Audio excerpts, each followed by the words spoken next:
Well, welcome back into the Mid-Norfolk garden. One of the first tours we've done this year, 2024, and it's been a very wet and mixed spring. Some things are very far on, other things just haven't done a thing because of the wet soil and cold conditions, but there's plenty in this spring garden.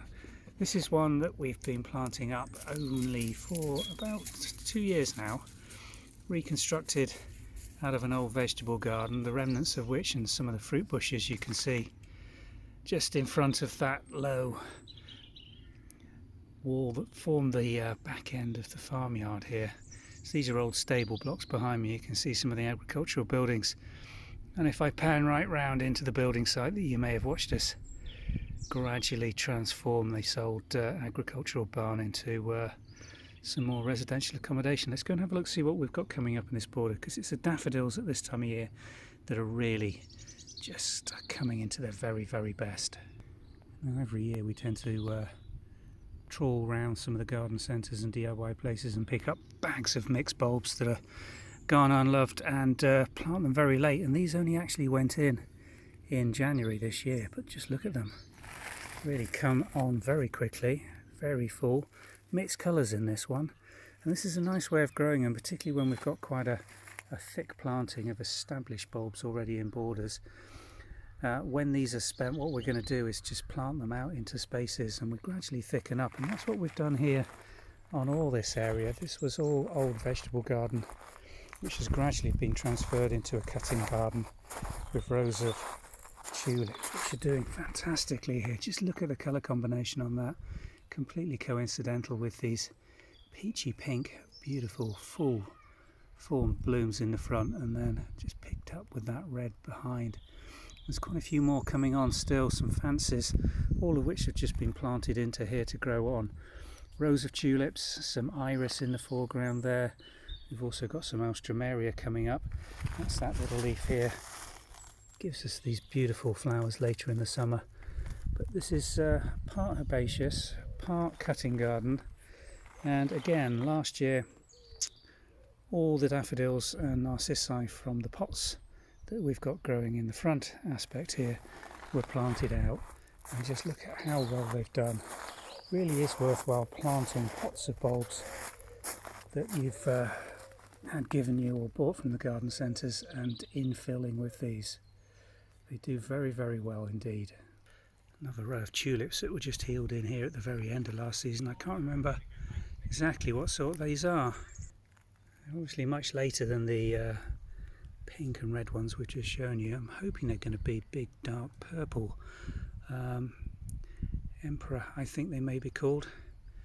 I'm not certain now, can't remember. We did have them in pots last year. They all got taken out and just healed in here. This year coming into flower, and next year they'll be even better.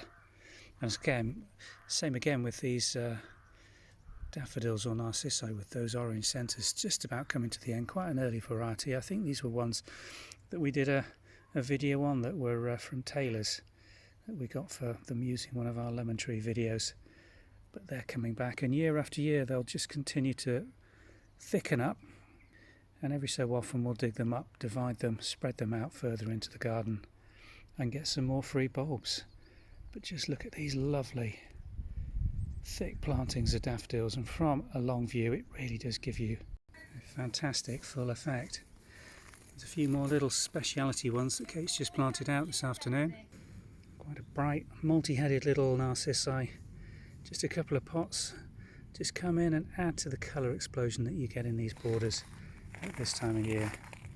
These big doubles, that's grown quite tight together because they do tend to fall and break their heads off if they are growing too vigorously.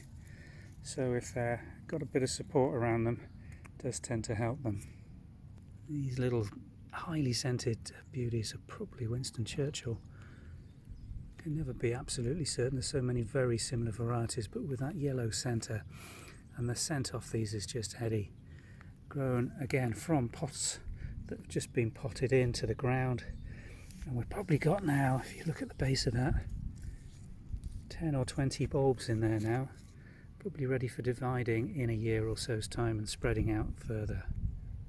This is just the other side of that little border. You can see the peony in the foreground already starting to bud up, which in end of March, beginning of April is quite exceptional. Beautiful crimson red stems on these peonies. Some of them are absolutely incredibly dark as they emerge. This one just around the corner, let me show you that. You just look at that, absolutely crimson, red, magenta. How would you describe the colour? But absolutely spectacular. And the way the leaves are just unfurling looks quite alien, doesn't it? As opposed to a sort of peony. You wouldn't really recognise it as a peony leaf until they start to unfold, but that colour blast is as good, almost as bright as the tulips just to their side. Pear blossom at this time of year can be absolutely beautiful, and it's usually one of the earliest, that and the cherries and the plums, to come into flower here in Norfolk. This little tree's fighting its way for a bit of light under this Ethel climbing rose, which I have to keep extremely hard pruned to keep into this shape just on a single expanse between these two posts. But it rewards us late in the season with a beautiful flush of blossom that's not unsimilar to that cherry blossom, to be honest. Sorry, the pear blossom. More peonies in this little border just to the side of the path that wings its way round the border into the main orchard area, where I'm going to show you our native daffodils in just 1 minute. We've got quite a few hellebores in here. They do very well earlier in the season, but by this time the daffodil growth and leafers tend to grow up amongst them, and it's a little difficult to see them, but some of the early varieties are almost finished now anyway. The white flowered varieties tend to go green and chlorophyll up as they set seed. They're doing very well in here. It's a spot they do tend to like. More daffodils, and just look at how they catch with this sun just setting behind them. By 1st of April we're starting to get longer days. Clocks have changed over this weekend, and it's really nice to be out in the garden and start enjoying some of this colour that's just emerging. Let's walk you through so I can show you this effect. We've got the long border with the boundary just to my right, which is planted with rhododendrons. The old summer house that is one of our projects to be done this year, in need of some restoration or replacement. And then you come out into this area in the garden, a mass of bulbs all naturalised into the grass under the combination of apple trees, cherries and a magnolia here. She's flowered, just struggled this one because it was eaten by the deer so badly. You can see the protection around the stem, and we thought they were going to lose it. And peppered throughout this grass we've also got some little fritillarias. You see those little bell-shaped flowers just drooping down. Let's go and have a closer look at one of those.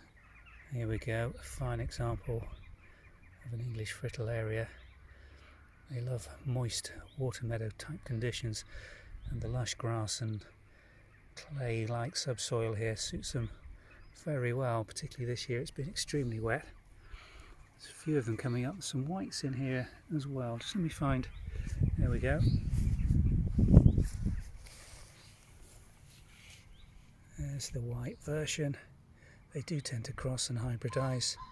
They're spreading out gradually here, but they're slow to grow and establish. Take a good few years. I think you need a critical mass of them, but they're quite widely available through garden centres at this time of year. Tend to only be sold when they're in flower because they just look like grass the rest of the time. But really, if you've got the right environment for them, really is something to consider popping into the border or into a meadow like we've got them growing here.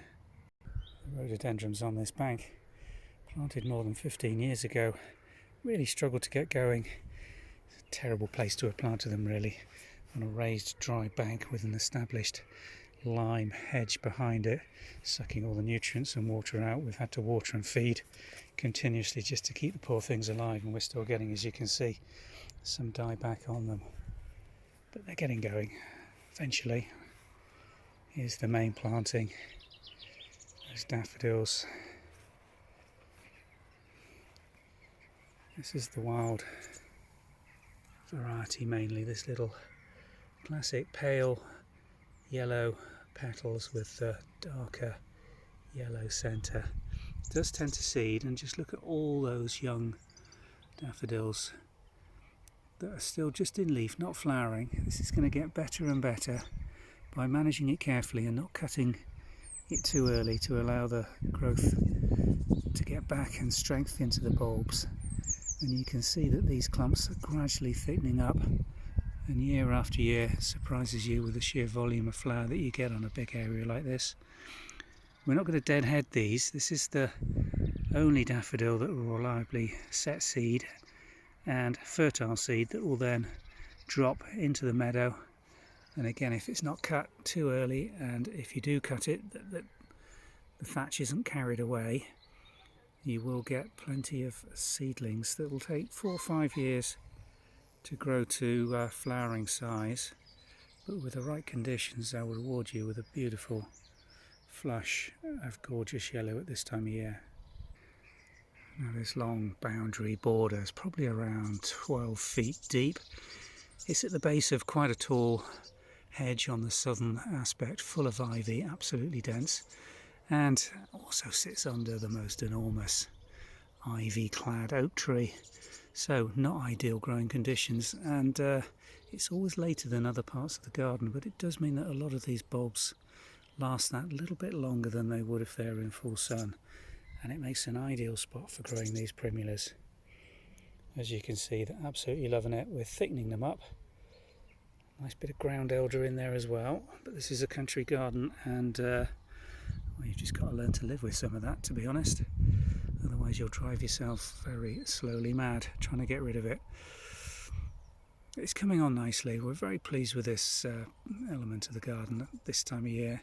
It is a predominantly at this time spring bulb planting. It's peppered with these purple hyacinths that were put in to follow on the tete-a-tetes, the little daffodils, which was the original planting plan, but we've subsequently infilled with quite a few more larger variety bulbs because they were there anyway. They just gradually over the years came back into flower. I think that this border had been completely lost by the previous owners here, and it had just been cut as a meadow, but there were tree peonies, roses, and all these daffodils that are still, as you can see, coming and growing on.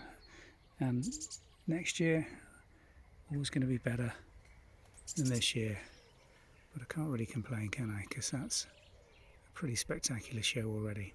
Thanks for watching.